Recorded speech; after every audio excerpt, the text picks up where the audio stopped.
Vytauto didžiojo universiteto studentai pristato filmą Kūrybinės industrijos. Keliaudami per Kauną mes ieškojame atsakymų, kas yra tos kūrybinės industrijos. Kaip ir aš sakiau, tai mes prieš tai dar kalbėjom, kol išsiaiškinau, nes niekaip nesupratau, su ko tai valgoma. Jūs apie meną čia daugiau, ne? Menininkai, dailininkai ar šiaip tokie įdomų žmonės susirenka ir galvoja, ką čia gero nuveikti. Ne, čia ne tai? Labai patinka, jau sulopytas su kirviu, ką nors padaryti. O kaip manote, tai yra perspektyvu? Na, kai kuriems žmonėms tikrai manau, kurie į tą pusę linkia. Fotografiją mėgstu užsiiminėti. Jeigu dabar sakytų mane, grįžčiau atgal, kai man buvo mažai metų ir man buvo 22, sakykim, tai galbūt rinkčiausi kitą kryptį, bet jeigu tau nėra taip svarbu uždirbti labai daug, bet nori, kad tau būtų linksma ir galbūt bendrauti su įdomiais žmonėm, ne, vis tiek režisieriai, dar kažkokie kuratoriai. Tai galima, kodėl ne? Klausėt, kada jos bus pripažintos, kai mes, kaip darbdaviai, potencialiai nebeieškosime žmonių gatvėje, o ieškosime žmonių universitetuose. Mašinų darbas buvo sunkesnis.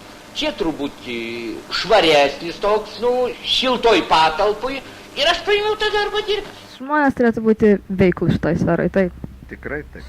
Ši meno sritis daugiau tokia naujoviška galbūt.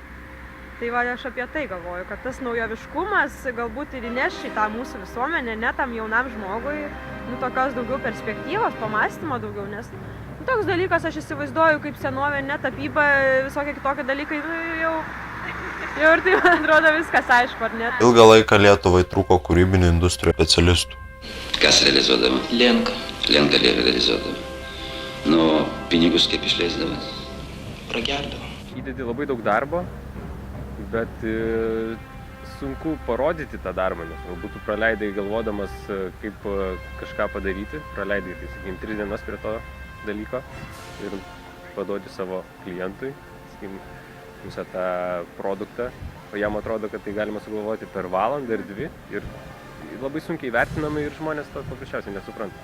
Susisiekti bandėme ir su kitais nemažiau žymiais žmonėmis. Išskyrus jūrų kiaulytės, šuniukus, katytės, papugėlės ir taip toliau. Tačiau buvome netaip maloniai nustebinti, kai sulaukėme atsako, jog jie nieko nėra girdėję apie kūrybinės industrijas. Ypač iš šito universiteto išėję žmonės, kurie ne tik, kad bus ką nors sužinoję apie kūrybinės industrijas, bet kad jie realiai galės čia dirbti ir keisti ne tik Lietuvos, bet ir Europos, o gal ir viso pasaulio situaciją, rinką. Išeiti pasaulinę rinką ir taip nuskambėti ne mažiau kaip Panevėžio ekranas. Taip ir įsivaizduoju, kad šitie žmonės pasibaigę šitas studijas, tai turėtų būti naujų idėjų generatoriai, tiksinčios bombos, kurios, nežinau, koncertus rengs jau ne tai, kad Nemuno saloj, bet greičiausiai pačiam Nemune ir ten po vandeniu dailininkų ekspozicijos vyks mažiausiai Karaliaus prospekte Mindaugo.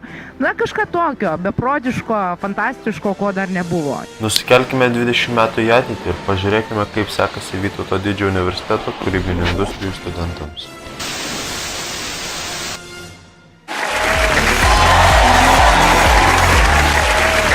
Labas vakaras. Šiandien su jumis jau 10 metų gyvuojanti laida Valanda su Arūnu. Šio jubiliejaus proga pakvietėme į studiją dvi žymias kūrybinių industrijų atstovus. Viskas, ką darau, sukasi aplinkui muzikinį pasaulį. Tikriausiai pati žinai, atstovauju įvairiems renginiams.